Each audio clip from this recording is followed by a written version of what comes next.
हमारे साथ अब आनंद राठी वेल्थ के जॉइंट सीईओ फिरोज अजीज हैं। फिरोज नमस्कार।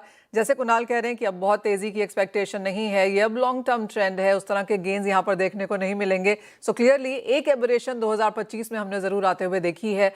यहाँ से जो लोग ले चुके हैं या जिन लोगों ने अपने पोर्टफोलियो में सोने चांदी के लिए जगह बनाई, अब उनसे आप क्या कहेंगे? 2026 की तैयारी कैसे की जाए? मनीषा जी, मैं तो वही वापस रीइटरेट करूंगा जो दिवाली शो पे आपको कहा था। 3 से 3,500 का भाव गोल्ड का इंटरनेशनल लेवल पे व्हेन दिवाली कर रहे थे तो 4,300 का भाव था। आई पर्सनली थिंक दैट इधर सेटल होने की उम्मीद है। फंडामेंटली तो आप ज्यादा रिपोर्ट तो क्या एक रिपोर्ट नहीं पढ़ पाएंगे गोल्ड पे, बट आई पर्सनली थिंक अगर आप डिमांड सप्लाई की भी प्रेडिक्शंस करें तो वो इस साल की रेंज बनती हुई दिख रही है। अगर ये है, if I am right for whatever 10-15% probability in front of you, Manisha, I personally think लोगों को स्टैगर करके गोल्ड खरीद सकते हैं। डेट के मुकाबले अच्छा रिप्लेसमेंट जरूर रहेगा। मैं एक मुश्त निवेश उस दिन भी मना किया था, अभी भी मना कर रहा हूँ, क्योंकि gold has run up far too soon and far too head. ये मेरा मानना है। पॉइंट टू, गोल्ड का जो अगर हम देखते हैं कि कैसे पार्टिसिपेट कर रहे हैं, jewellery, of course jewellery demand में काफी घटौती आई है, कुणाल साहब ने भी कहा।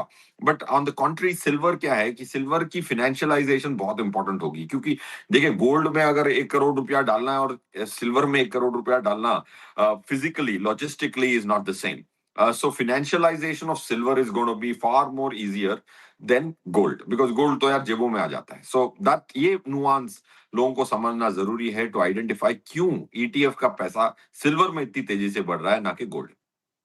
ओह एब्सोल्युटली। सिल्वर जिस तरह की सक्सेस स्टोरी बनता हुआ नजर आया है, फिरोज आप कहेंगे ज्यादा से ज्यादा लोग यहाँ पर इन्वेस्ट कर रहे हैं? क्योंकि ये कॉन्वर्सेशन मेरी और आपकी पहले भी हो चुकी है, क्योंकि जब हम लोगों की पोर्टफोलियो डाइवर्सिफिकेशन कमोडिटीज में देखते हैं तो गोल्ड इकलौता ऐसा है, वो भी सबके पास नहीं है। चांदी ने अब यहाँ पर इनरोड जरूर बनाई है, लेकिन इन दोनों को मिलाकर भी किस तरह का पोर्टफोलियो और किस तरह की बाइंग फिलहाल हम इंडिया में देख रहे हैं? निशा जी, एक चीज से मैं सहमत नहीं हूँ। गोल्ड किसके पास नहीं है बताइए? गोल्ड ही सबके पास है। स्टॉक तो बहुत सारे मैं आपको अरबों लोग दिखा दूंगा, करोड़ों तो दिखाई दूंगा, जिसके पास एक स्टॉक नहीं, उन्हें जिंदगी खत्म कर ली, रिटायरमेंट पे पहुंच गए, फिर भी एक स्टॉक नहीं। गोल्ड के बगैर मेरे हाउस हेल्प से लेके मेरी दादी तक सबके पास गोल्ड था, है और रहेगा इंडिया में। So it's a very well entrenched asset class. Financialise नहीं हुआ, I agree, that's point one. Point two, मेरा ये मानना है कि अगर आपने गोल्ड में डबल डिजिट रिटर्न्स की उम्मीद कर रहे हैं तो 9 से 11% की compounded return on a 10 year basis से ज्यादा की उम्मीद ना करें। रुपी की डेप्रिसिएशन भी आज हो चुकी है, उसका भी फैक्टर इन हो चुका है। देखिए, रुपी डेप्रिशिएट करता है तो गोल्ड तेजी से भागता है। अब आप देख लीजिए, इस कैलेंडर ईयर में रुपी डेप्रिशिएट कर गया, 89 रुपीज 50 पैसा पे आ गया। 3 साल की जो डेप्रिसिएशन नहीं हुई थी वो 1 साल में हो गई। तो गोल्ड के प्राइसेस का इंडियन में ऑलरेडी वो इजाफा आ चुका है। तो अगले 1-2 साल अगर डेप्रिसिएशन रुपी की ना हो, तो then that push of the rupee depreciation is also behind us. So coming back, don't expect more than 9 to 11% compound return on gold if you hold it for a 5 year, 7 year period. एक साल में 50% बनाना ऐसे तो is easy. Compounded 12% कमाना is difficult. 10 साल में भी 34,000 का गोल्ड इतनी रैली के बावजूद 14% की रिटर्न है 2015 से। और जैसे फिरोज हम बात करते रहते हैं फाइनेंशियलाइजेशन सोने और चांदी की, कोई ईटीएफ में यहाँ पर अच्छी खासी खरीदारी देखने को मिली है। किस तरह के ट्रेंड्स आप जो हमने आते हुए देखे हैं जहाँ पर खरीदारी अच्छी खासी है, कैसे उसे एनालाइज करेंगे? ये स्मॉल टिकट्स हैं, ये एचएनआईज हैं, काफ़ी लोगों ने फिजिकल में भी लिया है, ज़्यादातर लोगों ने फिजिकल में लिया है एक्चुअली, लेकिन अच्छे खासे नंबर्स हमने ऑन रिकॉर्ड भी आते हुए देखे हैं।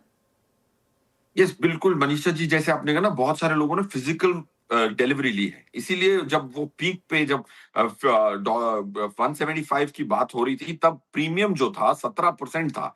सिल्वर मार्केट में था ही नहीं दिवाली के टाइम पे।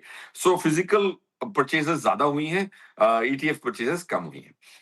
गोल्ड की ईटीएफ परचेजेस ग्रेजुअली बढ़ती जाएंगी, सिल्वर की बहुत वॉलेटाइल रहेंगी। देखिए, सिल्वर की जो वॉलेटिलिटी है ना, उसमें काफी लोग घुसते हैं इस उम्मीद में कि 2 लाख पहुंच जाएगा, फिर वापस 150 देखते हैं तो निकल जाते हैं। सो सिल्वर की इनफ्लोज एंड आउटफ्लोज बहुत वॉलेटाइल रहेंगी, ये मेरा मानना है। और आप लास्ट, भले ही बेस से बहुत बढ़ चुका है, in terms of exchange traded funds की AUMs एंड फिजिकल होल्डिंग बहुत बड़ी है, बट उसकी वॉलेटिलिटी आप देख रहे हैं, इनफ्लो और आउटफ्लो दोनों हुआ है उस दौर में.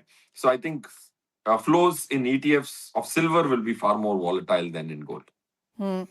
फिरोज, एक आखिरी सवाल, और बहुत सारे इंटरनेशनल जो इन्वेस्टर्स हैं एंड बहुत समय से जो इन्वेस्ट करते रह रहे हैं, उन सबका ये मानना है कि आगे जाके कंसर्न्स अभी और भी आने वाली हैं, चाहे वो ग्लोबल डेट को देखा जाए, लिक्विडिटी देखें आप, ईजिंग जो यहाँ पर शायद US फेड की तरफ से आएगी, कितनी आएगी, जैसे कुणाल ने भी कहा, अभी हमें क्वांटम यहाँ पर नहीं पता है, लेकिन एक कंसर्न यहाँ पर ओवरस्ट्रेच्ड वैल्यूएशंस और इक्विटी को लेकर जो कंसर्न है, उसमें आपने क्या रीड किया है?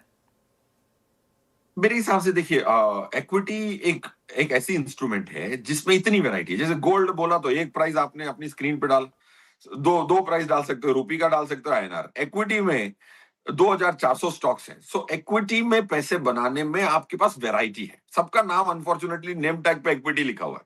अब एक शेयर ऐसा है NSE 500 के अंदर जो 50-60% गिर चुका है इसी साल.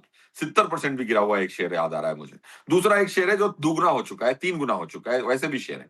सो equity is a very diverse asset class, not one ticker. It is millions of instruments across the globe. So equity की वैल्यूएशन जब बढ़ जाती है तो मेरे पास विकल्प होते हैं कि यार कम वैल्यूएशन के स्टॉक खरीद लूं. 9 PE का भी स्टॉक है. बट गोल्ड में ऐसा नहीं है. गोल्ड की वैल्यूएशन में आप जो भी वैल्यूएशन तो कर ही नहीं सकते. डिमांड सप्लाई एनालाइज कर सकते हैं. अगर आपको लगता है बहुत महंगा हो गया तो आपके पास दो ही चारे हैं, निकल जाओ या होल्ड करो. ऐसा नहीं कि गोल्ड, ये वाले गोल्ड से निकल जाता हूं और ग्रीन गोल्ड में चला जाता हूं. एक ही मेटल है gold, right? So the variety. So I personally think valuation in equity is a challenge. बिल्कुल सही फरमा रही है, बट उसमें फिर भी विकल्प हैं. अगर मिड कैप में वैल्यूएशन कम दिखती है तो आप लार्ज में जा सकते हैं, लार्ज में ज्यादा दिखती है तो स्मॉल में जा सकते हैं, जहां मर्जी आपके पास. There is a lot more diversity in that asset class than gold and silver. Well said and well put. Firoz Aziz, बहुत शुक्रिया साथ जुड़ने के लिए और वो तमाम चीज़ों पर एनालाइज एंड ओपिनियन भी देने के लिए.